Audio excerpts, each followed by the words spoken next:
Hamzad part 5। Razia सिर्फ मेरा हुक्म सुन सकी थी, हमजाद की बात उसने नहीं सुनी थी।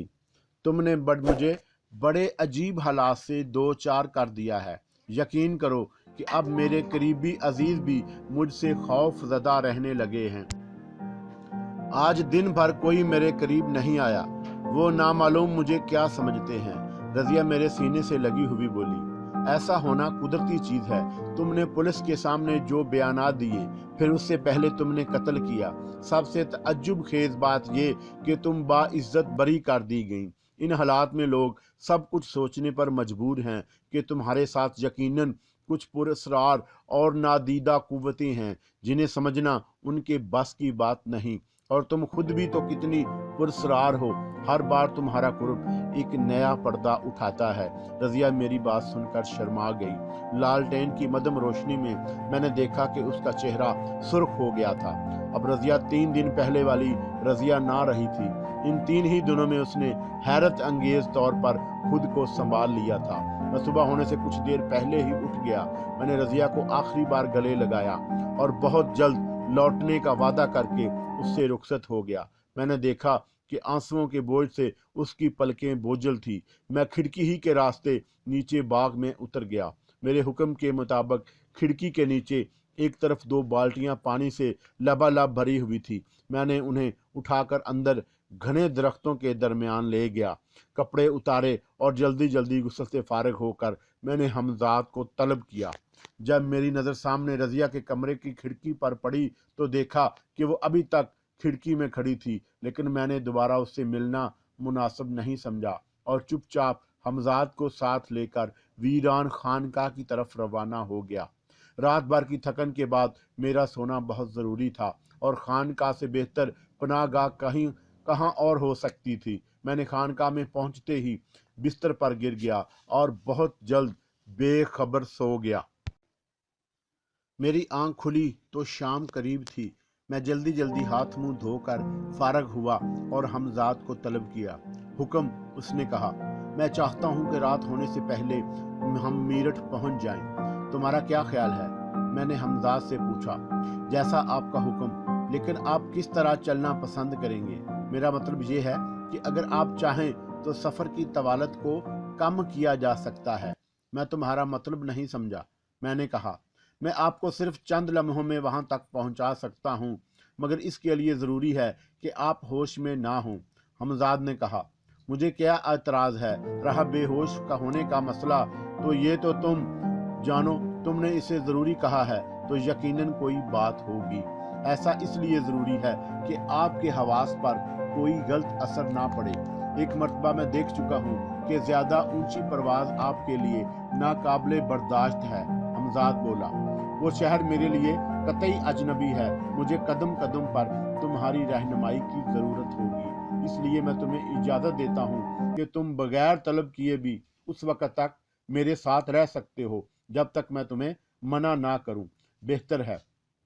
हमजाद ने आनन फानन तमाम तैयारी कर ली। अब ना तो खानका में वो चारपाई और बिस्तर था जिस पर हम सोकर मैंने दिन गुजारे थे, और ना दूसरा सामान, बाल्टियां, लोटे और ना जाने क्या क्या अगड़म जगड़म उसने समेटा और कहीं चला गया।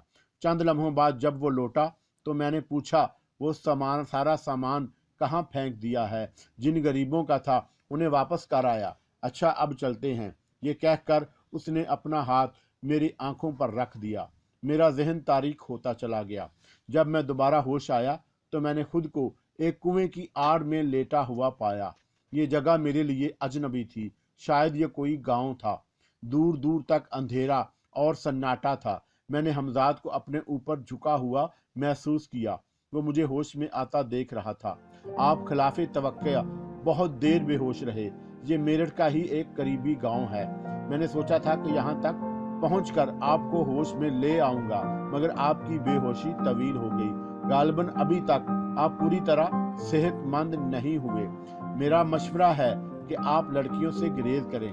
असूलन नया जिस्म मिलने के बाद कम अज कम आपको 40 दिन तक लड़कियों से गुरेज करना था, मगर मैंने इस वक्त ये मशवरा इसलिए नहीं दिया कि आप मुझे गलत समझेंगे। बहरहाल अच्छा था کہ یہ جگہ گاؤں سے باہر تھی، ورنہ آپ کو دیکھ کر پہچان لیا جاتا۔ میرا خیال یہ تھا کہ اس جگہ سے میرٹھ تک کیوں کا بہت کم فاصلہ ہے، اس لیے آپ باقاعدہ ہوش میں سفر کریں تاکہ شہر میں پہنچ کر مشکلات کا سامنا نہ کرنا پڑے۔ ابھی ہم وہاں پہنچ کر سب سے پہلے کوئی ٹھکانہ تلاش کرنا ہے۔ میرا خیال تھا کہ ہم دن ڈھلنے سے پہلے میرٹھ پہنچ جائیں گے تو آج ہی رہائش کا مسئلہ بھی حل ہو جائے گا۔ اب رات ہو چکی ہے، آپ کو کسی سرائے میں رات گزارنا پڑے گی۔ چلو اب جو بھی ہوا ٹھیک ہے، میں نے کہا، اب ہمیں چلنا چاہیے۔ حمزاد نے میرا ہاتھ پکڑا اور بلندیوں میں پرواز کرنے لگا۔ پرواز کا تجربہ میرے لیے نیا نہ ہوتے ہوئے بھی عجیب سا تھا۔ اس سے پہلے میں نے صرف اپنے کٹے ہوئے سر کے ساتھ پرواز کی تھی۔ پورے جسم کے ساتھ میری پہلی پرواز تھی۔ میرے کانوں کے ادھر ادھر تیز ہوا سائیں سائیں کرتی گزر رہی تھی۔ ہم نامعلوم کتنی دیر پرواز کر رہے تھے، اسی لیے کہ چند لمحوں میں ایک شہر کے آثار نمودار ہونے لگے۔ شہر سے کچھ فاصلے ہی پر حمزاد نے مجھے زمین پر اتار دیا، بہت آہستگی کے ساتھ کہ مجھے گمان بھی نہ ہوا کہ اتنی بلندی سے زمین پر پہنچ گیا ہوں۔ چند منٹوں میں ہم شہر میں داخل ہو گئے۔ کہیں کسی قریبی مسجد سے اذان کی آواز آئی۔ میں نے اندازہ لگایا کہ عشاء کا وقت ہو چکا ہے۔ ہم بدایوں سے چلے کافی دیر ہو چکی تھی۔ حمزاد مجھے محلوں کے نام بتاتا جا رہا تھا۔ یہ گھنٹہ گھر ہے، یہ خیر نگر دروازہ، اور یہ صدر، یہ لال کی بنی سرائے وغیرہ وغیرہ۔ میں بہت دیر تک شہر میں گھومتا رہا۔ بازار بند ہو چکے تھے، لیکن گلی کوچوں میں ابھی سبھی زندگی باقی تھی۔ مجھے یہ شہر کافی اچھا لگا۔ ویلی بازار سے کچھ پہلے اس زمانے میں ایک سرائے تھی۔ میں نے رات وہیں بسر کرنے کا پروگرام بنایا۔ حمزاد نے مجھے بتایا کہ یہ ویلی بازار طوائفوں کا محلہ ہے۔ مجھے اس کی ستم ظریفی پر بہت ہنسی آئی۔ اس نے مجھے ٹھہرایا بھی تو کہا، پھر اس پر اس کے یہ مشورے کہ میں لڑکیوں سے دور ہی رہوں۔ وہ رات میں نے سرائے میں بسر کی۔ حمزاد بھی میرے ساتھ تھا۔ صبح اٹھ کر سب سے پہلا کام حمزاد نے یہ کیا کہ میرے کپڑوں اور دیگر ضروری سامان کا انتظام کر دیا تھا، اور ساتھ ہی ساتھ اس نے میری جیبوں میں روپوں سے بھر دی تھی۔ سامان سرائے میں چھوڑ کر مجھے لے کر شہر میں نکل گیا۔ اس نے مجھے بتایا کہ میرے قاتل کہاں رہتے ہیں۔ اس شہر میں کوئی میرا شناسہ نہیں تھا سوائے ان گنڈوں کے جنہوں نے مجھے قتل کیا تھا، یوں نواب صاحب کی لڑکی نرگس کے یا ان عالموں کے جو میری تلاش میں بدایوں پہنچے تھے۔ اس لیے سب سے پہلا کام میرے لیے یہ تھا کہ ان گنڈوں کو ٹھکانے لگاؤں۔ اب ان کے ڈھونڈنے کا مسئلہ درپیش تھا۔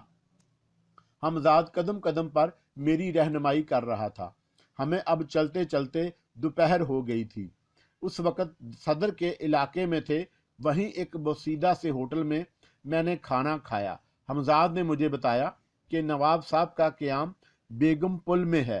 اس دن میں نے ایک مکان اس علاقے میں خریدا تھا۔ روپوں کی میرے پاس کوئی کمی نہیں تھی۔ یہ مکان مجھ سے پہلے کسی انگریز افسر کے تصرف میں تھا جو اب اپنے وطن جانے والا تھا۔ مالک مکان سے ملا تو اس کا ارادہ اس مکان کو کرائے پر اٹھانے کا تھا، لیکن جب میں نے ایک بڑی رقم کی پیشکش کی تو وہ مکان بیچنے پر راضی ہو گیا۔ بیگم پل کے علاقے میں مکان خریدنا دشوار کام تھا، اس لیے اس علاقے میں زیادہ تر طبقہ امراء کی رہائش تھی اور زیادہ تر مکان ان کے اپنے ہی تھے۔ بہت سی مصلحتیں میرے پیش نظر تھیں۔ ایک تو یہ کہ یہاں مکان لینے کا سبب یہ تھا کہ نواب صاحب کی کوٹھی یہاں سے بہت قریب تھی۔ دوسرا یہ کہ علاقہ صاف ستھرا تھا۔ سر چھپانے کے لیے جگہ ملنے کے بعد مجھے اب دوسری باتیں سوجھی۔ اسی دن حمزاد نے اس مکان کو اعلیٰ درجے کے ساز و سامان سے لیس کر دیا۔ ایرانی قالین وہ میرے بدایوں والی حویلی سے اٹھا لایا تھا۔ آس پاس کے رہنے والے لوگ مجھ سے قطعی نا آشنا تھے۔ مثلاً مالک مکان کو میں نے اپنا نام بھی رشید یار جنگ بتایا تھا۔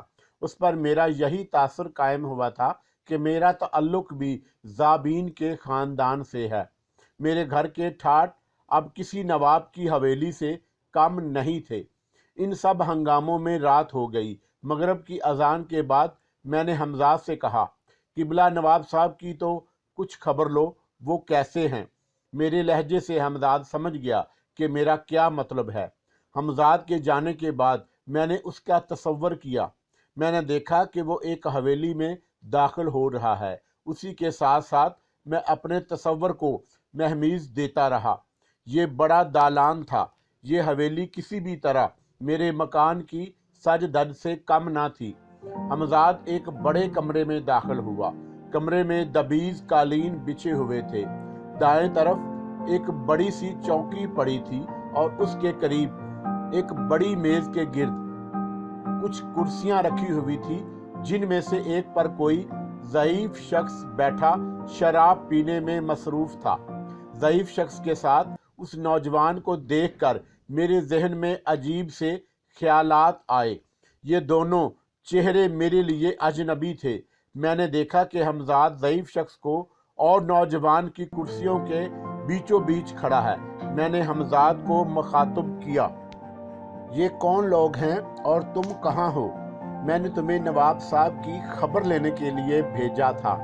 क्या यही ज़ईफ शख्स नवाब साहब है? आपका ख्याल दुरुस्त है, ये ज़ईफ आदमी ही नवाब है। ये शख्स कुछ गैर फितरती इल्लतों में भी गिरफ्तार है, जिसका सबूत ये नौजवान लड़का है जो उसके पास बैठा शराब पी रहा है। हमजाद ने बताया, आप देख रहे हैं कि ज़ईफ होने के बावजूद इसके चेहरे पर कैसी सुर्खी दौड़ रही है। कुश्ते खाता है कुश्ते, हमजाद ने कहा। उसी वक्त नवाब साहब ने अपने सामने रखा हुआ शराब का गिलास खाली कर दिया और लड़के से बोले, एक पैग और बनाओ, तुम्हारे हाथों से शराब पीकर नशा दुगना हो जाता है। लड़के ने शराब गिलास में उंडेलने के बाद उसमें पानी मिलाया और नवाब साहब के सामने गिलास रख दिया। नवाब साहब ममनाए नहीं, अब तो खुद ही अपने हाथों से पिलाओ।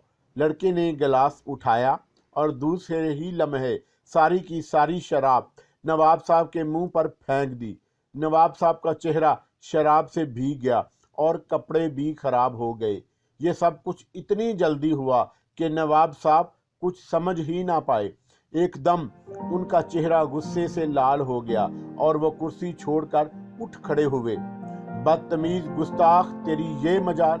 लड़का खौफ से थर थर कांप रहा था। वो खुद भी ये समझ नहीं पाया था कि किस तरह उसने ऐसा कर दिया। उसने तो शराब का गिलास नवाब साहब के होंठों की तरफ बढ़ाया था। हमजाद उन दोनों से दूर खड़ा मुस्कुरा रहा था।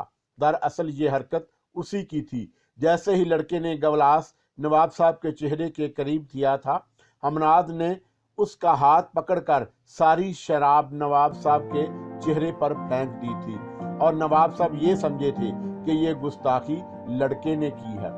लड़का नवाब साहब के कदमों में गिरकर उनसे माफ़ी मांग रहा था, मगर नवाब साहब का गुस्सा कम होने में नहीं आ रहा था। मुझे नवाब साहब की फिरौनियत पर गुस्सा आ रहा था और शायद यही एहसास हमजाद को भी हुआ था। इसीलिए दूसरे ही लम्हे मैंने देखा कि हमजाद ने नवाब साहब के पैरों के नीचे बिछी हुई कालीन खींच ली थी। नवाब साहब ऊंधे मुंह गिरे और जब उन्होंने अपना चेहरा उठाया तो मैंने देखा कि उनके ऊपरी होंठ से खून बह रहा था। नवाब साहब गिरते गिरते बहुत जोर से चीखे थे। मुलाजमीन की पूरी फौज उनके कमरे में आ गई थी। वो मुलाजमीन ने उन्हें पकड़कर उठाया और एक तरफ पड़ी हुई मसहरी की तरफ ले चले। लड़का एक तरफ खौफजदा सा खड़ा था। कोई मुलाजिम बाहर की तरफ दौड़ा। कुछ देर बाद ही नवाब साहब के कमरे में अच्छा खासा अस्तहाम हो गया। नवाब साहब के तबीब खास भी दौड़े हुए आए और उनके होंठ का जख्म का मुआयना किया और अंदर शायद जनान खाने में भी ये खबर पहुंच गई थी कि नवाब साहब जख्मी हो गए हैं। पर्दा गिराया गया और खुद बड़ी बेगम साहबा नवाब साहब को देखने के लिए तशरीफ़ लाईं। मौका गनीमत जानकर लड़का वहां से खिसक गया। बड़ी बेगम के साथ ही नवाब साहब की अकलौती बेटी नरगस भी थी।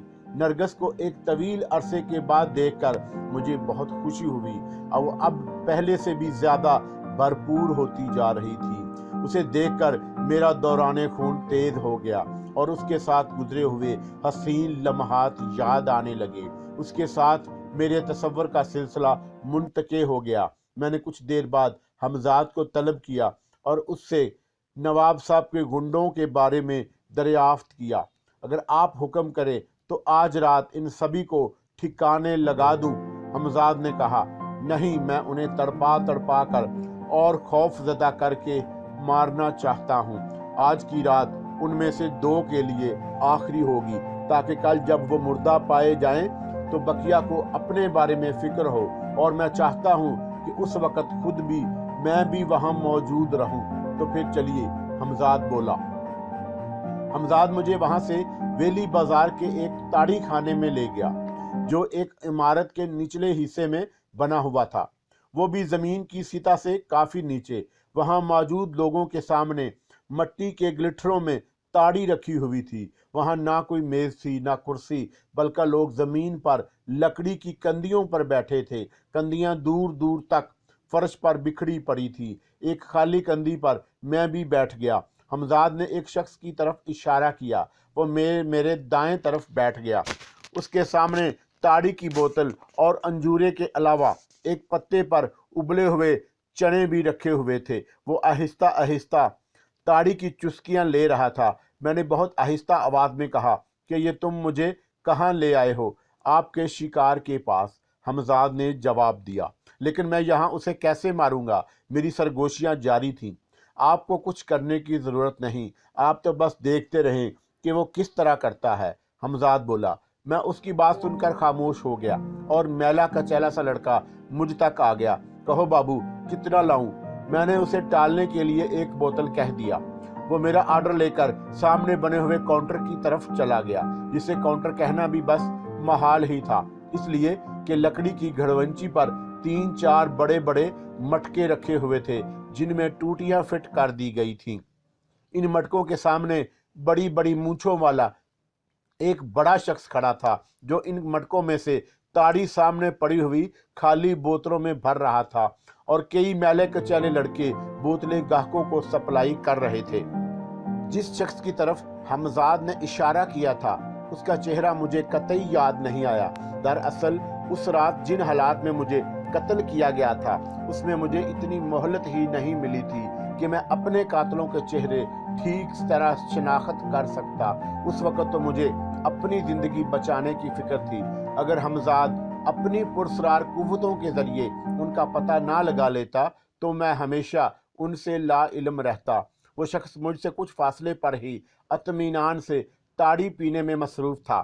اچانک تاڑی خانے میں موجودہ لوگوں نے ایک ناقابل یقین منظر دیکھا۔ چند لمحے تو یہی سمجھے کہ وہ کچھ زیادہ ہی پی گئے ہیں، مگر اس شخص کے پے در پے چیخوں نے سب کے اوسان خطا کر دیے۔ وہ سب اسے اپنی آنکھوں کے سامنے مرتا دیکھ رہے تھے، مگر کچھ نہیں کر سکتے تھے۔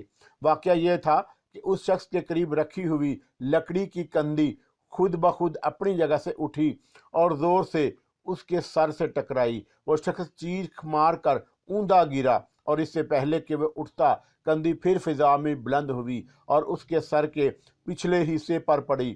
وہ دونوں ہاتھوں کے بل اٹھا اور پھر گر پڑا۔ اس کا چہرہ لہو لہان تھا، سر سے مستقل بہنے والے خون نے اس کا چہرہ بھیانک کر دیا تھا۔ اس کے ارد گرد لوگ کھڑے ہوئے چیخ رہے تھے۔ ان کی سمجھ میں نہیں آ رہا تھا کہ انہیں کیا ہو گیا ہے۔ انہی میں بھی تھا اور بالکل خاموش کھڑا تھا، اسے تڑپتا دیکھ رہا تھا۔ کندی ایک بار پھر فضا میں بلند ہوئی اور اس کے ساتھ ہی کئی لوگوں کے منہ سے چیخ نکل گئی۔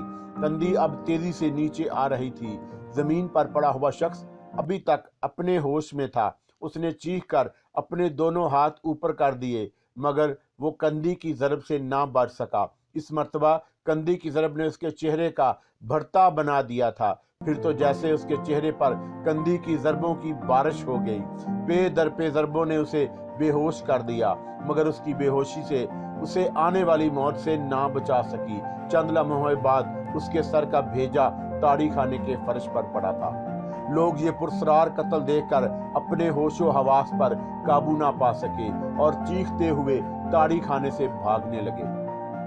हमजाद ने आहिस्ता से सरगोशी की, ऐसे में आप भी निकल चलिए। मैंने ये भी मौका गनीमत समझा। कुछ देर बाद ही मैं भी अपने मकान की तरफ जा रहा था। इस भयानक कत्ल ने मेरे आसाब पर भी बुरा असर डाला था। अभी ज़्यादा रात ना हुई थी, लेकिन मैंने महसूस किया कि मुझे आराम की सख्त ज़रूरत है। अभी मैं अपने मकान से कुछ दूर ही था कि एक नौउम्र लड़के के हमरा एक बुर्का पोश लड़की एक मकान के दरवाजे से अंदर दाखिल हुई। लड़का अभी मकान के बाहर ही था कि लड़की ने पलटकर उससे कुछ कहा, और उसी वक्त मैंने उसकी एक झलक देख ली, और वो एक झलक ही मुझे पागल बना देने के लिए काफ़ी थी। मुमकिन है उसने भी मुझे देखा हो, लेकिन मुझे उस वक्त ये होश ही ना था कि वो चली भी गई, और मैं उसी तरफ देखता रहा।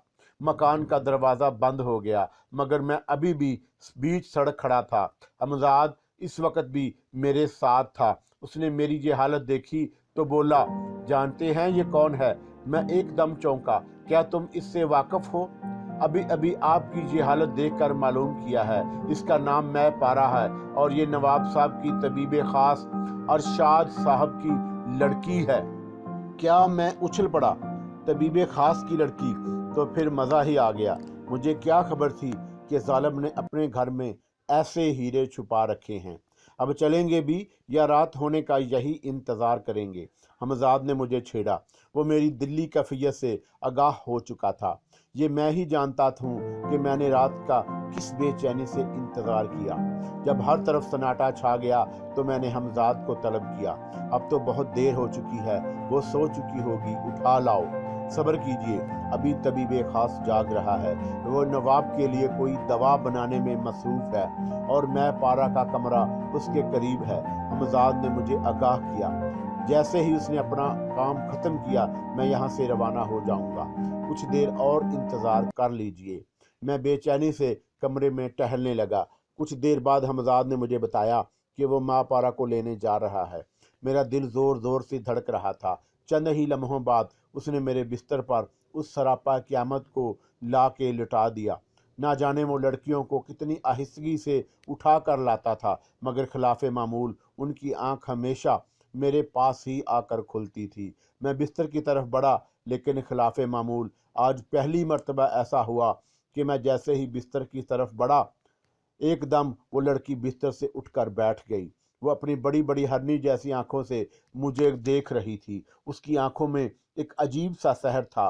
वो आंखें आम आंखों से कतई मुख्तलिफ थीं। मैंने कुछ कहना चाहा, मगर मेरे अल्फाज हल्क में ही घुट कर रह गए। वो बोली, सुनो, तुम जो कोई भी हो, इससे मुझे कोई गर्ज नहीं, लेकिन मैं तुम्हें ये बता देना चाहती हूँ कि आज तक कोई मर्द बगैर मेरी मर्जी के मुझे हाथ लगाने में कामयाब नहीं हुआ। तुमने ज़बरदस्ती मेरी नींद ख़राब की है और मेरे खिलाफ मर्जी मुझे यहाँ उठवाया। तुम अगर आम हालात में मुझे मिलते तो मुमकिन था कि मैं खुद तुम्हारी मर्दाना वजाहत देखकर अपना जिस्म तुम्हें सौंप देती, लेकिन अब ये नामुमकिन है, कतई नामुमकिन। मैं उसकी बातें सुनकर शशदर रह गया। आज उसकी तरह साफ और सच्ची गुफ्तगू मैंने किसी लड़की से नहीं सुनी थी, और फिर उसका मजबूत लहजा, जैसे वो एक एक लफ्ज़ सच्चा बोल रही हो। उसके लहजे से उसके इरादे की पुख्तगी का पता चलता था। मैंने दिल ही दिल में सोचा कि मुमकिन है ये लड़की मुझे बेवकूफ़ बना रही हो। यही सोचकर मैं उसकी तरफ बढ़ा।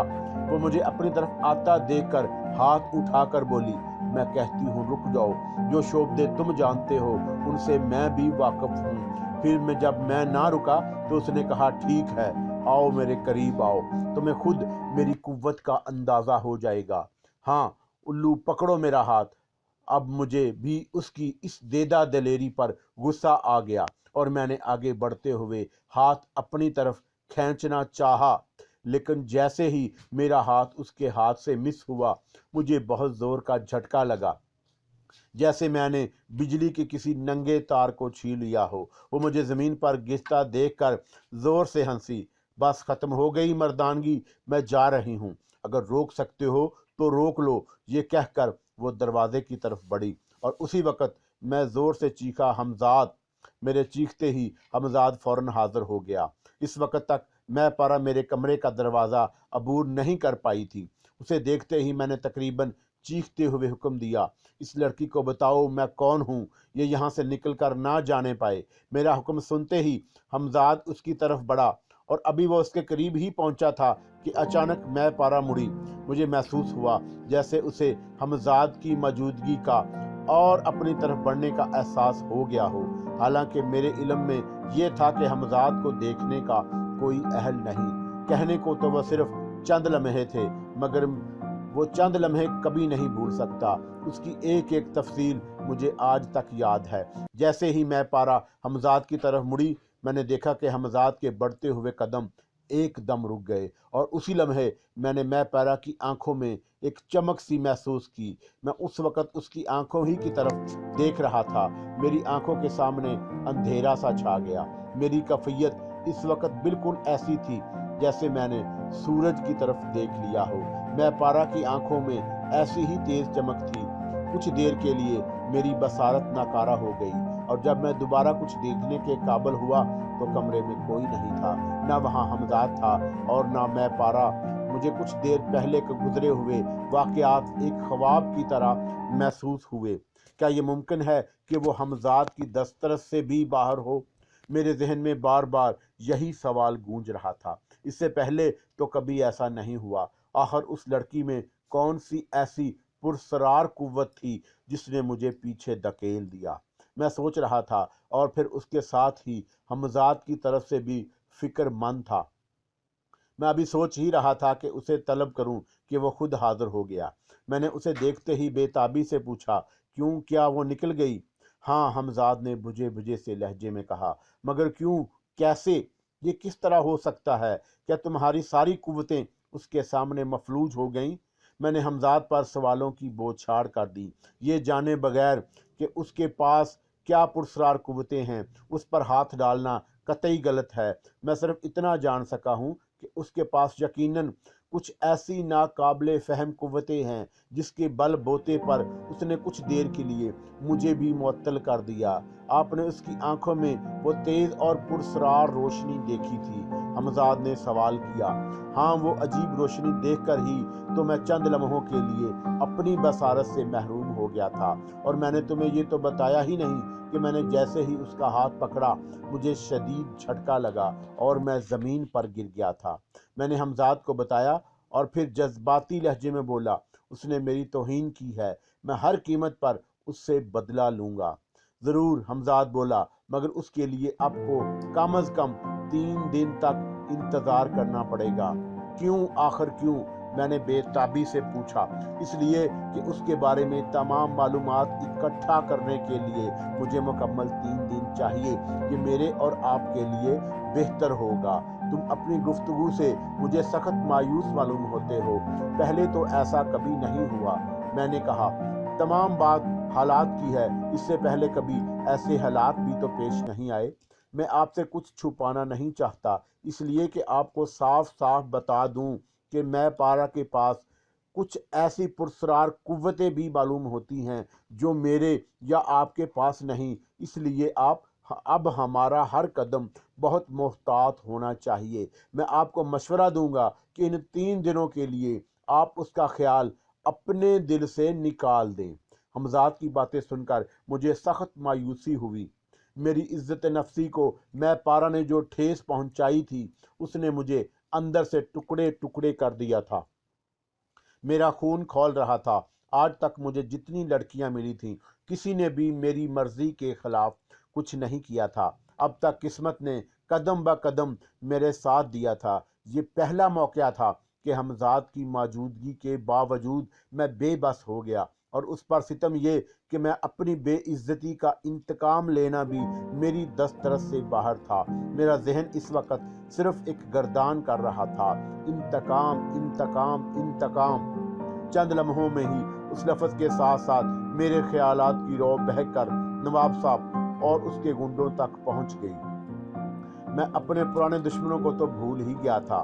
मैंने सोचा कि मेरे जहन ने एक और राह फरार ढूंढ ली थी। हमजाद अब तक नजरें झुकाए गुमसुम मेरे सामने खड़ा था। उससे पहले कभी मैंने उसे इतना उदास और परेशान ना देखा था। इससे पहले, लेकिन यह वक्त उन सब बातों को सोचने का नहीं था। मुझे इस वक्त कुछ ना कुछ मशगला चाहिए था, और हालात के पेश नज़र वो मशगला सिर्फ इंतकाम हो सकता था, और इंतकाम भी अपने कातलों से। मैं पैरा से बाद में निमट लिया जाएगा। आज की रात एक दुश्मन और कम हो जाए तो क्या मज़ाइका है। मैंने खुद से सवाल किया और हमजाद से बोला, क्या ये मुमकिन है कि ये रात ज़ाया ना जाए? जी हाँ, आपने जो कुछ सोचा है वो दुरुस्त है, मगर मैं समझता हूँ कि इसके लिए आपको जहमत करने की ज़रूरत नहीं। इन कामों को मैं खुद देख लेता हूँ। हमजाद ने जवाब दिया, नहीं, तुम शायद मेरी बात पूरी तरह समझ नहीं पाए। मैं खुद इस खेल में शामिल होना चाहता हूँ। मैं उसे अपनी आंखों के सामने तड़प तड़प कर मरता हुआ देखना चाहता हूँ, जिसकी शायद मैंने एक झलक देखी हो। तो फिर चलिए, मगर कहाँ? नवाब के गुंडों में एक लाल कुर्ती में रहता है, आज वही सही। हमजाद ने कहा। वो है कौन? मैंने पूछा। वो मीरठ के बड़े बदमाशों में से एक है।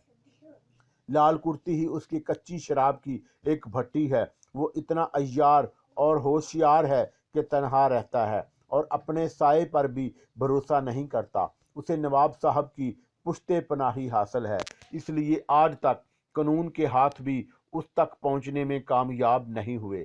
चलो चलकर देख ही लेते हैं, मैंने कहा, और फिर चंद लम्हों बाद ही मैं हमजाद के हमरा एक छोटे से मकान की छत पर उतर गया। यहाँ तक पहुँचने में बमुश्किल से हमें 2 से 3 सेकंड लगे होंगे। हमजाद ने मेरा हाथ थाम लिया और फिजा में तैर गया था। छत से एक जीना नीचे की तरफ जाता था, जो घर के आंगन में जाकर खत्म हो गया। मैं उसी जीने से नीचे उतरकर घर के आंगन में आ गया। हमजाद मेरे साथ साथ था। मैं अब आंगन में खड़ा था। मैंने देखा कि सामने की तरफ एक कमरा बना हुआ है, जिसकी दरवाजों की झुर्रियों से रोशनी बाहर आ रही है। क्या वो जाग रहा है? मैंने सोचा। नहीं, हमजाद ने सरगोशी की और मुझे आगे बढ़ने का इशारा किया। दरवाजा अंदर से बंद मालूम होता था।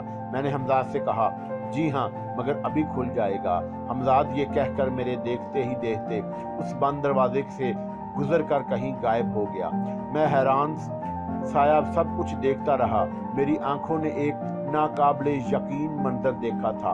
उस वक्त मेरे जहन में वो तमाम बातें ताज़ा हो गई जो मैंने हमजाद के बारे में कदीम कलमी नुस्खे में पढ़ी थी, और ख़ास तौर पर ये कि हमजाद ठोस अशिया के दरमियान से गुजर सकता है, जिसका अमली तजर्बा आज मुझे पहली मर्तबा हुआ जब मैंने उसे बंद दरवाजे में तहलील होते हुए अपनी आंखों से देखा था। मेरे ख्यालात का सिलसिला अचानक मुंतके हो गया। सामने वाला दरवाज़ा खुल चुका था और हमजाद मुझे अंदर आने का इशारा कर रहा था। कमरे के अंदर एक लालटेन रोशन थी, जो सामने ही एक ताक में रखी हुई थी। मैं कमरे में दाखिल हो गया। कमरे में घुसकर जैसे ही बाईं तरफ नज़र पड़ी, मेरे खून की गर्दिश तेज़ हो गई। मेरे लिए वो मंजर ऐसा ही था। एक बड़ी मसहरी पर एक सेहतमंद तवाना शख्स महू ख्वाब था, जिसके पहलू में एक नीम बरहना लड़की थी। दोनों शराब पीकर बदमस्त पड़े थे। हमजाद ने मेरे ख्यालात पढ़कर जवाब दिया, फिर बोला, शुरू हो जाऊं? नहीं, पहले इसे जगाओ। मैं चाहता हूं कि ये मरने से पहले जान ले मैंने इसे क्यों मारा है। मैंने हमजाद से कहा, लेकिन ऐसा करने से खतरा भी है। अगर मैं अकेला होता तो कोई बात नहीं थी, मगर इस वक्त आप मेरे साथ हैं, और अगर आसपास के लोग हंगामा सुनकर जाग गए तो ख्वाम मसला हो जाएगा। हमजाद ने कहा, लेकिन नामालूम क्यों मेरी यही ख्वाहिश थी कि वो गफलत में ना मारा जाए, या शायद लाशौरी तौर पर मैं उस वक्त उस फेल को बुज़दिली समझ रहा था कि किसी को सोए हुए मौत के घाट उतार दिया जाए। इसीलिए मैंने हमजाद की बात से इख्तलाफ किया और खुद आगे बढ़कर उस शख्स की बड़ी बड़ी मूंछों को खींच लिया, और वो यकदम बड़बड़ा कर उठ बैठा। फिर जैसे ही उसकी नज़र मुझ पर पड़ी, उसकी गगी बंद हो गई। भूत!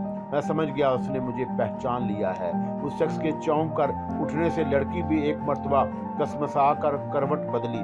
उसी लम्हे हमजाद ने शायद मेरी बेखुदी को महसूस कर लिया था। हमजाद ने वक्त ज़ाया किए बगैर उस शख्स को मुखातब किया, मेरे आका का हुक्म है कि तुम्हें मौत के घाट उतार दिया जाए, और इससे पहले तुम्हें तुम्हारा जुर्म बता दिया जाए। तो सुनो कि तुम्हें शेख करामत के कत्ल के जुर्म में मौत दी जा रही है। अब ये फैसला तुम खुद करो, तुम किस तरह मरना पसंद करोगे। हमजाद को सिर्फ मैं ही देख सकता था, इसलिए वो शख्स घबरा कर फटी फटी आंखों से चारों तरफ देख रहा था, इसलिए कि उसे तो सिर्फ ये नजर आ रहा था कि मेरे होंठ साकत हैं। मैंने महसूस किया जैसे वो कुछ कहना चाहते हो मगर खौफ के सबब ना कह पा रहा हो। तुमने कोई जवाब नहीं दिया। हमजाद ने उसे फिर मुखातब किया। इस मर्तबा वो हिम्मत करके बोला, या पीर मुझको माफ़ कर दो, मैं सबसे बड़ा गुनहगार हूँ। हाँ, और ये शांति, इसी ने मुझे खुद बहकाया। मैं ऐसा खराब नहीं हूँ। मैं सवेरे ही तुम्हारे मजार पर चादर चढ़वा दूंगा। वो खुद ही नशे में पता नहीं क्या क्या बक रहा था, लेकिन अब उस कमरे में एक हसीनो गुजार जिस्म की मौजूदगी के सबब मैंने तमाम किस्से को जल्द से जल्द खत्म करने के बारे में सोचा। हमजाद ने मेरे जहन को पढ़ लिया और फिर दूसरे ही लम्हे उसके नादीदा हाथ उस शख्स की गर्दन तक पहुंच गए। इससे पहले कि वो चीखता या कोई और हरकत करता, उसकी आंखें बाहर उबल पड़ी। उसका जिस्म मसहरी पर पड़ा तड़प रहा था। हमजाद के हाथों की गिरफ्त उसकी गर्दन पर मजबूत से मजबूत होती जा रही थी और वह शख्स मौत की नादीदा हाथों से बचने के लिए अपनी गर्दन से उलझ रहा था। बार बार वो कोशिश करता कि वो हमजाद के हाथों को अपनी गर्दन से अलग कर दे, मगर नाकाम रहता। उसके तड़पने से लड़की जाग गई। उसने जाकर जैसे ही अपने बराबर में इस शख्स को तड़पते हुए देखा और फिर उसकी नजर मुझ पर पड़ी तो उसके मुंह से चीख निकल गई। वो उस वक्त खौफजदा होकर इधर उधर देख रही थी। चंद ही लम्हों में उस शख्स का जिस्म तड़प तड़प कर हमेशा के लिए साकत हो गया। उसका जिस्म ढीला पड़ते ही हमजाद ने कहा, जल्दी कीजिए, मुमकिन है इस लड़की की चीख से आस पास के लोग जाग गए हों, ये भी हमारे साथ जाएगी। मैं बोला, फिर न जाने हमजाद इस लड़की को कैसे बेहोश किया। उसका बेहोश जिस्म उसने अपने हाथों पर उठाया और मुझे बाहर चलने का मशवरा दिया। हम छत पर आ गए। हमजाद ने लड़की के बरहना जिस्म को अपने कंधे पर डालकर मेरा हाथ पकड़ा और फिजा में तैर गया। मुझे नहीं मालूम कि आसपास कोई था या नहीं, लेकिन हमें वहां से जाते हुए शायद किसी ने नहीं देखा, इसलिए कि जब हम वहां से चले थे तो आसपास के लोगों के दरमियान खामोशी तारी थी। मुमकिन है इसका सबब ये रहा हो कि जागने के बावजूद कोई अपनी जान खतरे में ना डालना चाहता हो, इसलिए कि हमजाद ने मुझे बताया ही था कि मरने वाला मेरठ का मशहूर बदमाश है। हवेली पहुंचकर मेरी शहवानी ख्वाहिशात कुछ और तेज हो गईं। इसका बड़ा सबब वो नरम जिस्म था जो सामने मेरी मसहरी पर बिखरा पड़ा था, जिसे अपनी आगोश में समेटने की ख्वाहिश मुझे तेज से तेज होती जा रही थी। उसे होश में लाओ, मैंने हमजाद से कहा। हमजाद लड़की की तरफ बढ़ गया। उसकी पुश्त मेरी तरफ थी। मैं नहीं देख सका कि उसने क्या किया, मगर जब वो हटकर एक तरफ हो गया तो मैंने देखा कि लड़की के जवाब तक बेसुध पड़ी थी। एकदम होश में आ गई, मेरी तरफ हैरत से देखने लगी। मुझे याद आया कि मरने वालों ने लड़की को शांति के नाम से याद किया था।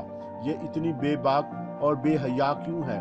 खौफ और हैरत ने उसके एहसास पर बरहंगी को खत्म कर दिया है। इससे आगे मैं ना सोच सका, इसलिए कि लड़की ने मुझे मुखातब किया है।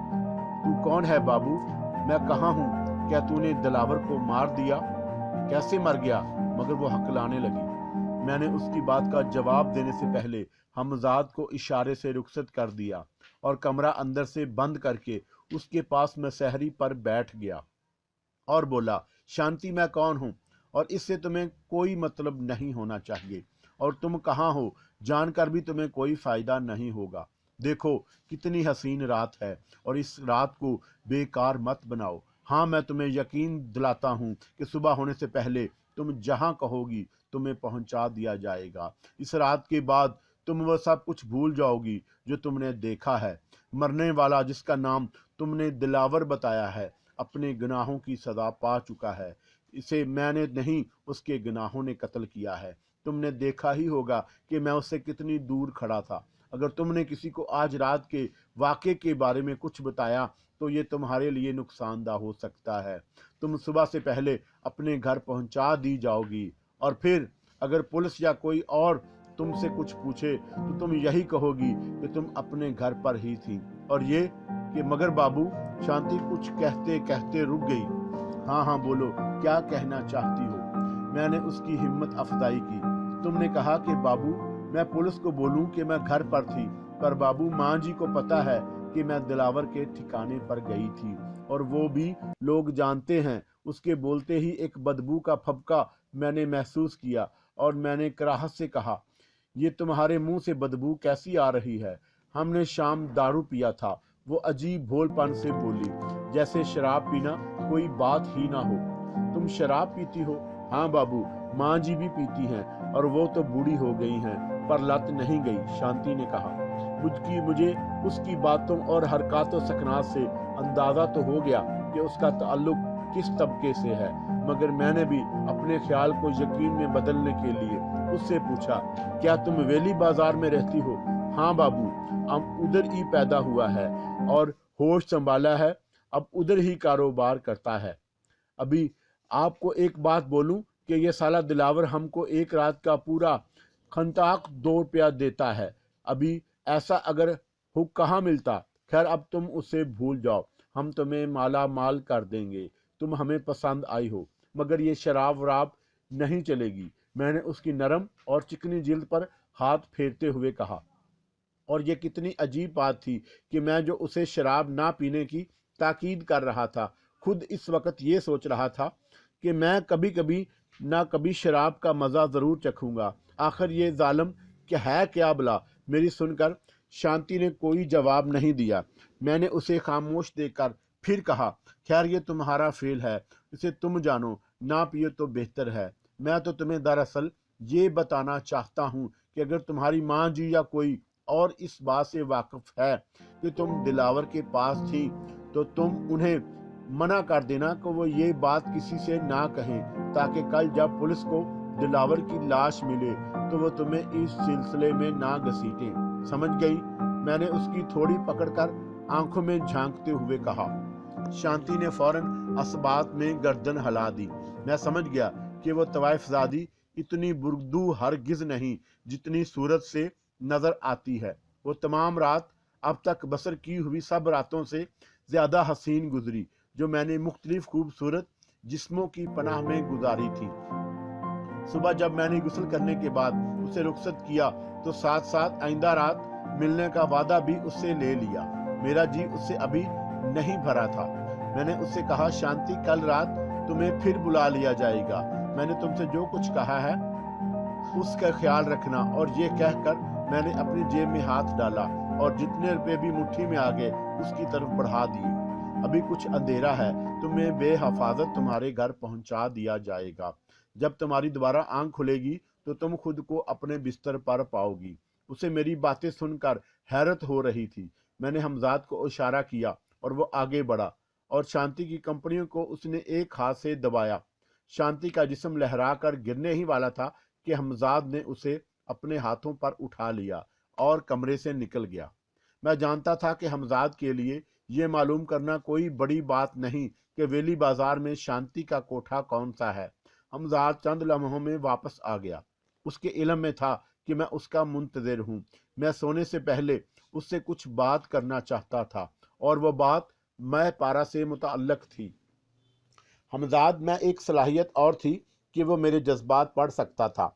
मैं जिस उलझन में होता, जो कुछ सोचता, वो उससे बाखबर होता। इसलिए अगर कभी मैं उसे तलब ना करता तो वो मेरी इजाज़त लेकर हाज़िर होता और मुझे मशवरा देता। इस बात का तजर्बा मुझे कई मरतबा हो चुका था। इसलिए जब वो शांति को लेकर जा रहा था मैंने उससे कोई बात नहीं की, क्योंकि मैं जानता था कि वो बाखबर है, मुझे उससे कुछ अहम गुफ्तगू करने वाली है।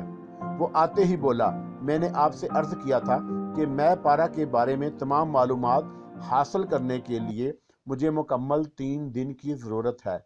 मुमकिन है मुझे इस सिलसिले में इस शहर से बाहर भी जाना पड़े या जो भी सूरत हो, इन 3 दिनों में आप मुझे तलब करें तो काम बिगड़ने या अधूरा रहने का खतरा भी है। इसलिए मैं चाहता हूँ कि 3 दिन आप मुझे तलब ना करें और किसी तरह मेरे बगैर गुजार लें। ठीक है, मुझे तुम्हारी हर बात मंजूर है। इस लड़की ने मेरी अना को मजरूर किया है। मैं हर कीमत पर उससे बदला लेने का मुतमनी हूँ, चाहे इसके लिए कुछ भी करना हो। मैं ये 3 दिन गुजार लूँगा। मैंने हमजाद को जवाब दिया اور رخصت کرنے سے پہلے ایک بڑی رقم اس سے طلب کی جو اس نے چند لمحوں بعد ہی مجھے لا کر دے دی تھی۔ یہ تقریباً 25 یا 30 ہزار روپے تھے۔ جیسا کہ حمزاد نے مجھے بتایا کہ یہ روپے حفاظت سے رکھنے کے بعد میں نے حمزاد کو 3 دن کے لیے خیر باد کہہ دیا اور رات بھر کی تھکن اتارنے کے لیے سو گیا۔ لیکن جب شام کو میری آنکھ کھلی تو مجھے بہت افسوس ہوا کہ میں نے جس مقصد کے تحت روپے حاصل کیے تھے وہ تو اب لا حاصل ہی تھا، کیونکہ حمزاد سے میں نے شانتی کے گھر کا پتہ تو پوچھا ہی نہیں تھا۔ دراصل میں نے سوچا یہ تھا کہ اب میں بے حیثیت رشید یار جنگ میرٹھ میں متعارف ہوں گا اور اسی حیثیت سے ویلی بازار جا کر شانتی سے ملوں گا۔ اب میں بدایوں کی طرح پرسرار بن کر اور لڑکیوں کو اپنے بارے میں کسی اور دنیا کا فرد بتا کر مزید جھگڑوں میں نہیں پڑنا چاہتا تھا۔ اب میں اچھی طرح سمجھ چکا تھا کہ پیسے سے ہر چیز خریدی جا سکتی ہے، اس لیے ہر مسئلے میں حمزاد کی مدد حاصل کرنا اور اس کا محتاج رہنا بھی ٹھیک نہیں، جبکہ اس کی مدد کے بغیر کبھی بہت سے کام میں خود بھی کر سکتا تھا۔ اور اب تو مجھے شانتی جیسی لڑکی کا چسکا پڑ چکا تھا۔ شانتی جیسی روپیوں کی جھنکار خرید سکتی تھی۔ جب میں اپنی شیروانی کی دونوں جیبیں روپوں سے بھر کے اپنے مکان سے باہر نکلا تو میرے ذہن میں صرف یہ خیال تھا کہ شانتی نہ سہی کوئی اور سہی، اس سے فرق بھی کیا پڑتا ہے۔ اس دن پہلی مرتبہ میں نے اپنے اندر ایک اور ہی شیخ کرامت کو بیدار ہوتے ہوئے محسوس کیا۔ شانتی نے ایک ہی رات میں مجھے بہت کچھ بدل دیا تھا۔ میں نے ایک یکا لیا اور دہلی بازار پہنچ گیا۔ جسموں کا بازار دہلی بازار، ہر بالکنی پر ایک سے ایک حسین چہرہ، ایک سے ایک گداز بدن۔ ان دنوں طوائفوں میں بھی ایک حسن تھا، ایک رکھ رکھاؤ، ایک تہذیب تھی۔ میں نے پورے بازار کا چکر لگایا مگر کسی جھروکے میں وہ چاند نظر نہیں آیا جس کی مجھے تلاش تھی۔ شانتی نہ جانے کس گھر میں تھی۔ میں یوں ہی ایک کوٹھے پر چڑھ گیا، لیکن ابھی زینے کی آخری سیڑھی پر پہنچا تھا کہ مان میرے ذہن میں ایک خیال آیا اور میں الٹے پاؤں زینے سے نیچے اتر گیا۔ اپنی حماقت پر مجھے خود ہی ہنسی آ رہی تھی۔ دراصل حمزاد کی غیر موجودگی نے اور پھر اس احساس نے کہ 3 دن تک میں اسے کوئی مدد نہیں لے سکتا میرے حواس گم کر دیے تھے۔ جس خیال نے مجھے کسی طوائف کے گھر میں داخل ہونے سے روکا تھا وہ یہ تھا کہ بغیر حمزاد کی مدد کے بھی یہ معلوم کر سکتا ہوں کہ شانتی کا کوٹھا کون سا ہے۔ میں اپنے تصور کی قوت کو تو بھول ہی بیٹھا تھا۔ میں نے زینے سے اتر کر سڑک کے ایک طرف کھڑا ہو گیا جہاں 12 سالہ لڑکا پھولوں کے ہار لوگوں کو فروخت کر رہا تھا۔ میں نے آنکھیں بند کر کے شانتی کا تصور کیا۔ چھن چھن چھن، وہ شانتی تھی یا بجلی کوند رہی تھی؟ میں نے دیکھا کہ طبلے کی تھاپ پر اس کے جسم کا ایک ایک عضو تھرک رہا تھا۔ یہ ایک بڑا سا کمرہ تھا جس میں دیوار کے سہارے گاؤ تکیے لگائے کچھ ضعیف اور کچھ نوجوان شانتی کا رقص دیکھ رہے تھے۔ ایک طرف ساز و سامان کے قریب ایک بوڑھی عورت اچھے کپڑوں میں ملبوس بیٹھی تھی جو اب بھی صورت و شکل اور جسم میں بری نہیں تھی۔ میں نے اندازہ لگایا کہ یہی شانتی کی ماں جی ہے۔ میں اسے اجنبی ماحول میں کھو سا گیا اور اس وقت چونکا جب کسی نے میرا ہاتھ پکڑ کر کہا، کیوں حافظ جی، کیا سڑک پار کرا دوں؟ میرے تصور کا سلسلہ منتقل ہو گیا۔ مجھے اس نوجوان کا یہ فکرہ سن کر ہنسی بھی آئی اور غصہ بھی۔ وہ کم وقت میری آنکھیں میچ میچ کر ایک طرف کھڑا ہونے سے شاید سمجھا تھا کہ میں اندھا ہوں۔ میں نے آنکھیں کھول کر اس کا جائزہ لیا۔ ریشمین تہجد اور لکھنؤ کرتے میں نیا شوقین لگ رہا تھا۔ میں اپنا غصہ پی جانا ہی مناسب سمجھا اور اس نوجوان سے بولا، کچھ نہیں بھائی، بس ذرا کچھ سوچ رہا تھا، تمہارا شکریہ۔ کسی طرح اس نوجوان کو ٹال کر میں آگے بڑھا۔ کچھ لمحے پہلے پیش آنے والے واقعے پر مجھے اب خود ہنسی آ رہی تھی۔ میں اب ہر کوٹھے کے نیچے ایک لمحے رکتا، کوٹھے کے اندر کا تصور کرتا اور آگے بڑھ جاتا۔ آخر میں نے شانتی کا کوٹھا تلاش کر ہی لیا۔ میں اوپر چڑھ گیا۔ محفل ابھی تک اسی طرح جمی ہوئی تھی۔ میں دبے پاؤں آگے بڑھا اور جوتے اتار کر ایک طرف خاموشی سے بیٹھ گیا۔ میں ابھی سنبھل کر بیٹھنے بھی نہ پایا تھا کہ شانتی سے میری نظریں ملیں اور پھر وہ تو جیسے پتھر کی ہو گئی۔ اس کے اوپر اٹھے ہوئے ہاتھ اوپر ہی رہ گئے۔ कदम जैसे जम गए। मैं बहरहाल उसके लिए भी एक पुरस्कार शख्सियत था। गैर मतवक्का तौर पर मुझे अपने कोठे पर देखकर शशदर रह जाना कुदरती बात थी। दूसरी तमाम भी शांति की ये हालत देखकर हैरान रह गए। वो कभी मेरी तरफ देखते, कभी शांति की तरफ देखते, जिसकी नजरें मुझ पर जमी हुई थी। ये चंद लम्हे थे, मगर मुझे ऐसा महसूस हुआ कि जैसे शांति सदियों से इसी तरह पत्थर बनी खड़ी है। वो इस अंदाज में बहुत हसीन लग रही थी और मैं भी जैसे उसमें खो कर रह गया था। साज खामोश हो चुके थे। अचानक शांति को अपनी हालत का अंदाजा हुआ। उसके उठते हाथ नीचे गिर गए और वो फर्श पर बैठकर अपने घुंघरू खोलने लगी। उसी वक्त पीछे बैठी हुई शांति माँ की आवाज सुनाई दी, क्यों बेटी, क्या हुआ? अब नहीं नाचोगी? ये तुम घुंघरू क्यों खोल रही हो? अभी तो शाम भी ढली नहीं है, महफिल जमी है। शांति, आखिर क्या हुआ है तुम्हें? नहीं माँ जी, अब हम नहीं नाचते, हमारी तरबियत खराब हो गई है। इसके लहजे में अजीब सी मासूमियत थी, जैसे कोई बच्चा रूठ जाए। अरे तुम देखती नहीं, ये नए हजरत आज हमारे यहाँ तशरीफ लाए हैं, ये क्या ख्याल करेंगे? माँ जी ने फिर कहा। शांति और माँ जी की बोलचाल में, रख रखाव में जमीन आसमान का फर्क था। माँ जी की सही महीनों में तवाइफ थी, मगर शांति इस फन में शायद बिल्कुल नौवार थी, जिसकी तस्दीक बाद में मुझे भी हो गई। शांति को माँ जी ने नया नया खरीदा था और उसने रात मुझसे झूठ बोला था कि वो वेली बाजार में पैदा हुई थी और यहीं पली बड़ी थी। दरअसल उसने मुझे वही बताया था जो उसे माँ ने जी ने सिखा रखा था, वरना हकीकत ये थी कि 3 महीने कबल माँ जी ने शांति को एक करीबी गांव से पूरे 200 रुपये में खरीदा था। उस जमाने में 200 रुपये बहुत हुआ करते थे। शांति को सिर्फ रक्स ही सिखाया गया था, ना उसे गाना आता था और ना वो आदाब जो चंद तवाइफों के लिए मखसूस होते थे। होता यह था कि रोज रात गए तक शांति का रक्स होता, कुछ तो तमाशबीनों से रकम उन्हें मिल जाती और जब महफिल खत्म होती तो माँ जी का इशारा पाकर उन्हीं में से कोई रात वहां ठहर जाता, जिसके सारे मामलात माँ जी पहले ही तय कर लेती।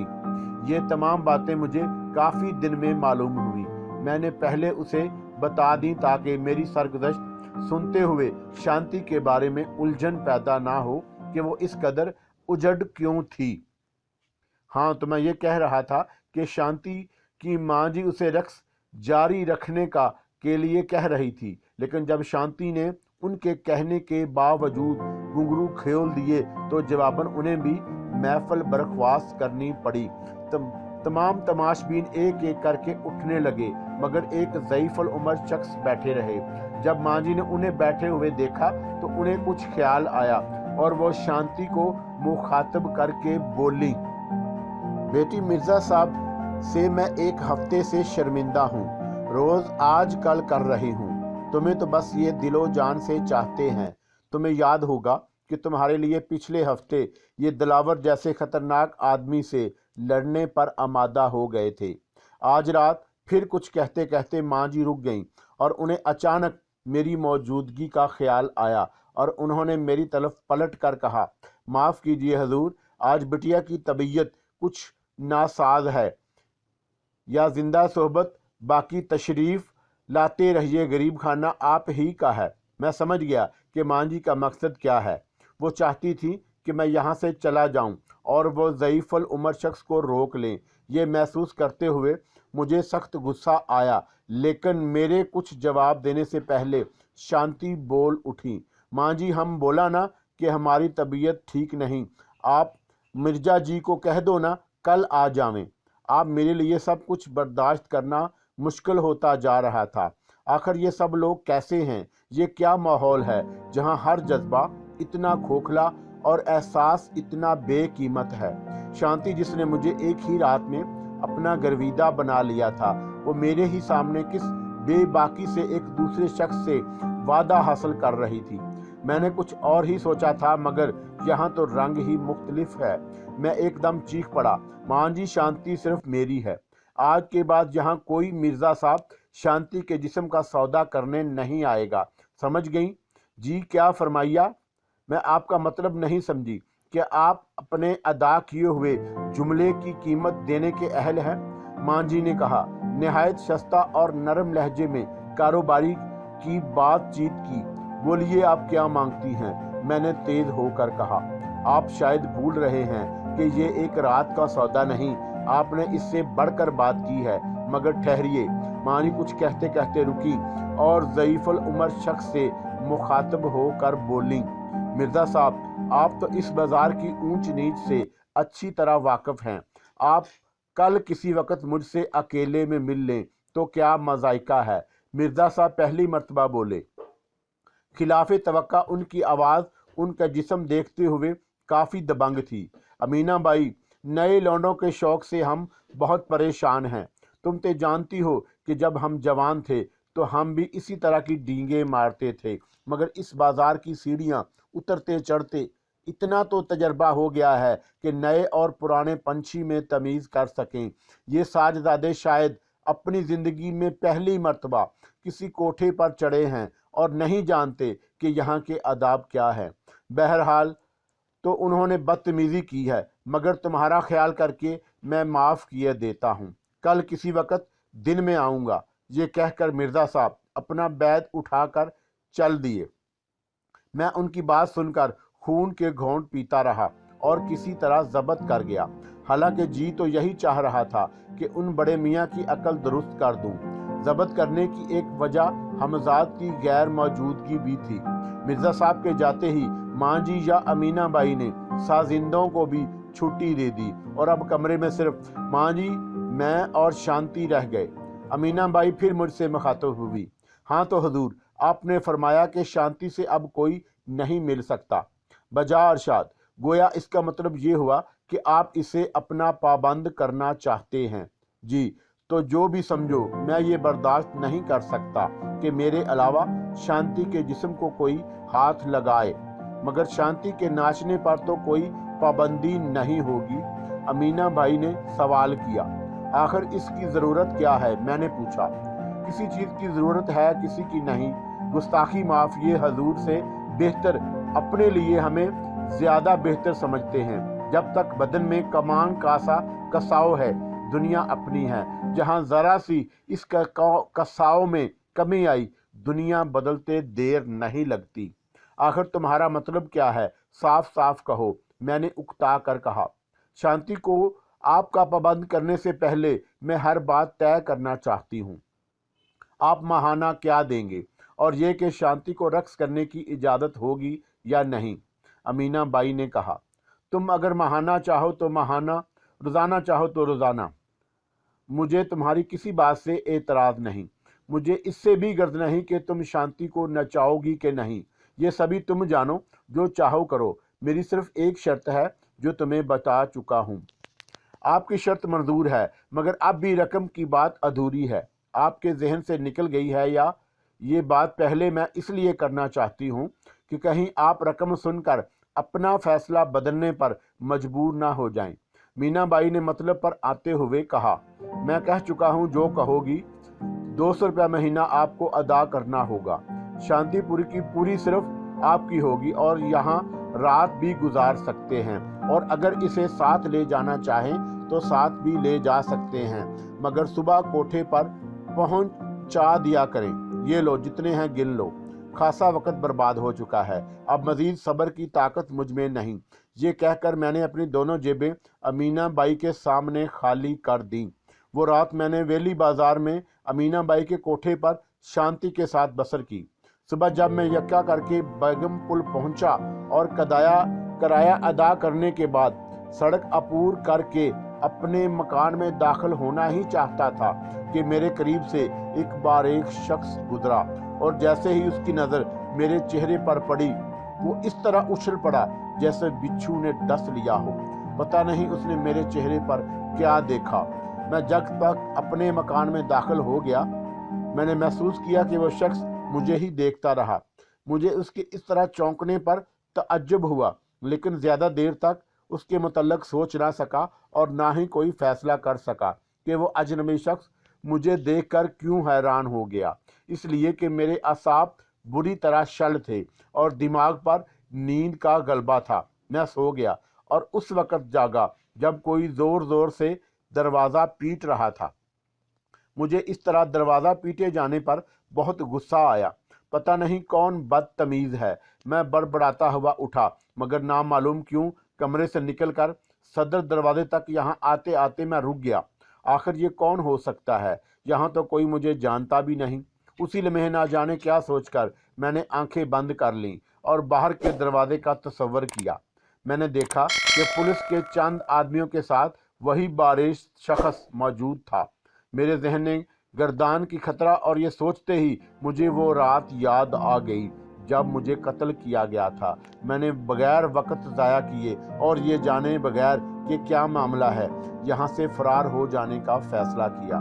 जल्दी जल्दी उल्टे सीधे कपड़े पहनकर, जेबों में ऊपर तक रुपए ठोंस कर मैं मकान के पिछले दरवाजे से गलियों में काफ़ी दूर निकल गया और फिर एक सड़क पर निकल कर यक्का किया और यक्के वाले से वेली बाजार कहकर फिर ख्यालों में खो गया। हमजाद की गैर मौजूदगी में ये बहुत ज़रूरी था कि मैं कदम कदम पर मुहतात रहूं। काफ़ी सोचने के बाद सिर्फ एक नतीजा अखज़ कर सका, वो ये कि जिस बारिश शख्स ने मुझे सुबह देखा था वो मुझे पहचानता है। उसका मुझे देखकर एकदम चौंक पड़ना, फिर शाम को उसका पुलिस के हमरा होना, इन तमाम बातों से सिर्फ एक ही नतीजा निकलता है जो हर चंद के मेरे लिए ख़तरनाक था, मगर मैं बहरहाल उसकी तस्दीक कर लेना चाहता था और उसके लिए ज़रूरी था कि मुझे फ़िलहाल कहीं पनाह मिल जाए, जिसके लिए शांति के कोठे से बेहतर फ़िलहाल और कोई जगह ना थी। मैं शांति के कोठे पर पहुंचा तो वो अभी सोई हुई थी। उस वक़्त शायद शाम के 4 बजे हुए थे। अमीना बाई ने मेरा इस्तकबाल किया। सुबह यहाँ से रवाना होते हुए उसने बताया था कि मेरा नाम रशीद यार जंग है और मैं जमशेदपुर के नवाब का लड़का हूँ और अपने बाप की किसी बात से खफा होकर मीरठ आ गया हूँ। अमीना बाई ये तमाम बातें सुनकर बहुत खुश हुई थी। उसने पेशकश की थी कि मैं मुस्तकिल मीरठ में रह जाऊँ, वो हर तरह से मेरे काम आएंगी। इसलिए सरे शाम मुझे देखकर वो बाग बाग हो गई। उसने फ़ौरन ही शांति को एक मुलाजम से जगवा दिया। शांति मुझे इतनी जल्दी दोबारा देखकर हैरान रह गई और एक ख़ास अदा से बोली, बाबू तुम्हारा जी ना लगता होगा, अपने घर में क्या जवाब देता। उसकी बात सुनी अनसुनी करके मैंने अमीना बाई से कहा, शांति दरअसल ठीक ही कहती है, मैं अकेला हूँ, इसलिए घर यूं भी काटने को दौड़ता है। फिर ये कि बगैर शांति के मैं अपने आप को अधूरा अधूरा महसूस करता हूँ। अगर तुम्हें एतराज़ ना हो तो कुछ दिन यहाँ रुक जाऊँ। अब्रे चश्म ये तो इज़्ज़त अफजाई है कि आपने गरीब खाने को इस काबिल समझा। अमीना बाई ने तवाइफ़ों के आम हथकंडे मुझ पर इस्तेमाल करने शुरू कर दिए। दरअसल अभी मैं सही तरह आराम भी नहीं कर पाया। मुझे कुछ देर और आराम करना चाहता हूँ, फिर नहा धोकर ज़रा महफिल में बैठूंगा, इसलिए कि अब शाम ढल रही है और तुम्हें तो महफिल बहरहाल जमानी है, मैंने अमीना बाई से कहा। उसी वक़्त मुझे बिल्कुल नींद नहीं आ रही थी, मगर मुझे कुछ देर के लिए तखलील चाहिए था ताकि मैंने अपने जहन में जो नतीजा निकाला था उसकी तस्दीक कर सकूं। शांति मुझे अंदर ले जाकर एक आरास्ता कमरे में छोड़ आई। उस कमरे में एक मसहरी बिछी हुई थी। मैंने अंदर से कवाड़ लगाए और मसहरी पर लेट गया। मैंने लेटते ही अपने तसव्वुर की कुव्वत आजमाई और उस बारिश शख्स का तसव्वुर किया जो अब से तकरीबन 1 घंटा पहले पुलिस के हमरा मेरे मकान तक आया था।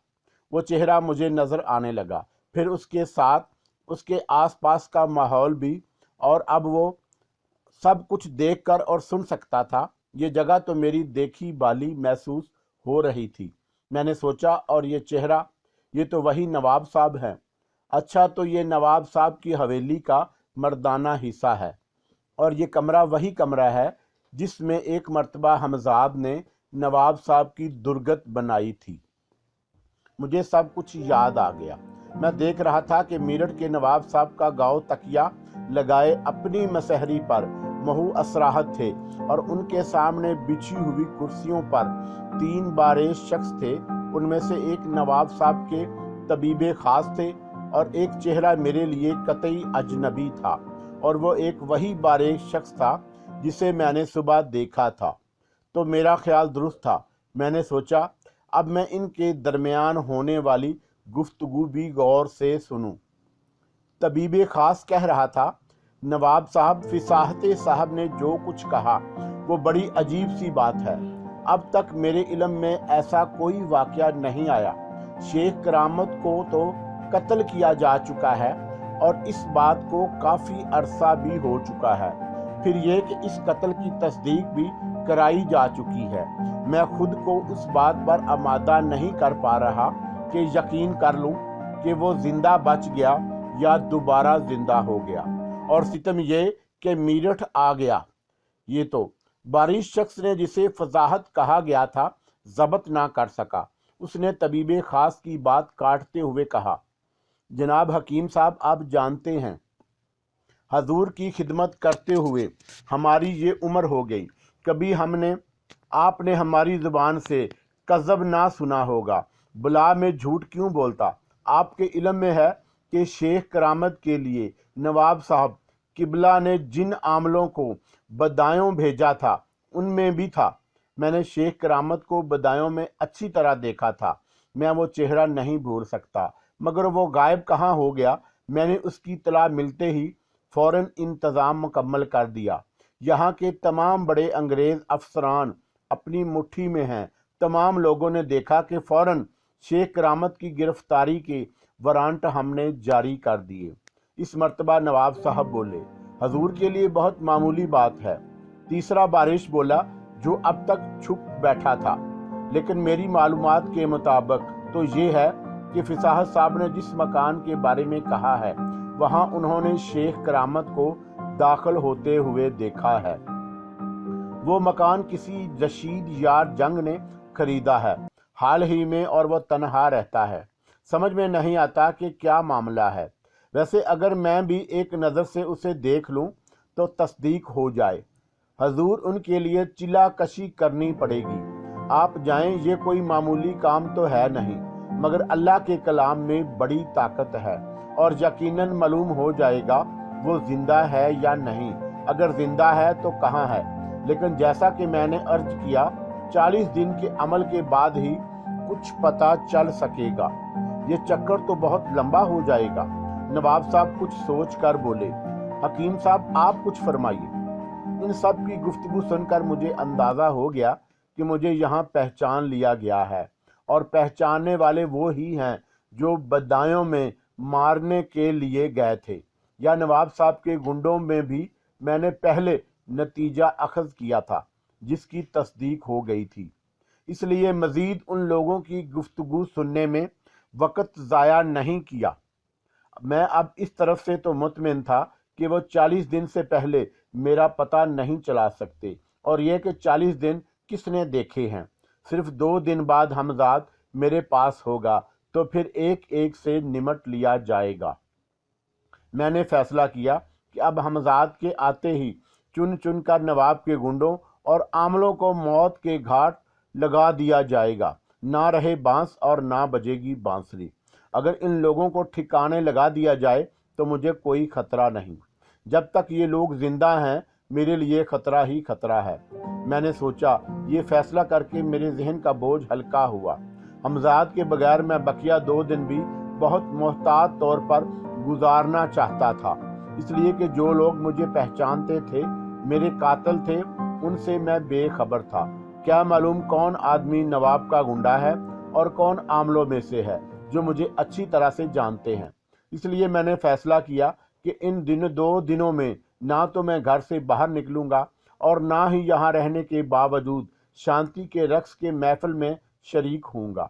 امینہ بائی نے شاید خاصا انتظار کرنے کے بعد میرے پاس ملازم بھیجا کہ محفل جم گئی ہے، اور خود میں بھی گھنگروں کی آواز سن چکا تھا، مگر میں نے ملازم سے طبیعت ناساز کا بہانہ کر دیا اور تنہا اسی کمرے میں لیٹا رہا، یہاں تک کہ ملازم نے شمع بھی خود آ کر روشن کی۔ کچھ دیر بعد ہی شانتی مجھے لینے آئی، مگر میں نے اسے بھی ٹال دیا۔ یہ تمام احتیاط اس وقت تک ضروری تھے جب تک حمزاد मेरे पास ना आ जाए और 3 दिन पूरे होने से पहले मैं नहीं चाहता था कि उसे तलब करूं, इसलिए कि मैं पारा के बारे में मालूमात हासिल होना भी बेइंतहा ज़रूरी था। 2 दिन में मैंने शांति के कोठे पर गुजारे। अमीना बाई ही क्या, शांति भी मुझसे खुश थी। बकिया 2 रातों मैंने शांति ने मुझे इतना असीर किया कि मुझे अपना तलबगार बना लिया। अब मुझे महसूस हो रहा था कि मैं शांति से पहले जैसे अधूरा था। हाँ, अमीना बाई और शांति इस वजह से ज़रा उलझन में थी कि मैं कमरे से बाहर क्यों नहीं निकलता। 2 दिन के बाद पाबंदी मुझे शांति के वजूद ने महसूस ही ना होने दी। शांति बस शाम होते ही मुझसे जुदा होती और रात गए से फिर दूसरे दिन शाम तक मेरे पास रहती। तीसरे दिन सुबह ही सुबह मैंने शांति से कहा, मैं गुस्ल करना चाहता हूँ। रात भर की थकन से वो नढाल थी, मगर कि मेरे कहने पर वो उठी, लिबास पहना और मुझे गुस्ल खाने तक छोड़ आई। जब मैं नहाकर वापस कमरे में आया तो वह सो चुकी थी। ऐन उसी वक्त मैंने हमजाद को कमरे में दाखिल होते हुए देखा और उसे देखते ही खुशी से मेरी बाछें खिल गईं। दरअसल मैं हमजाद का इतना आदी हो चुका था कि मुझे ये 3 दिन 3 सदियां महसूस हुए थे। मेरा जी चाहा कि मैं बढ़कर उसे गले लगा लूं। मेरी मोहब्बत को शायद उसने भी महसूस कर लिया। इससे पहले कि मैं कुछ कहता वो बोला, मुझे आपके जज्बात का इल्म है और मैं इन 3 दिनों में आपसे बेखबर भी नहीं रहा हूँ।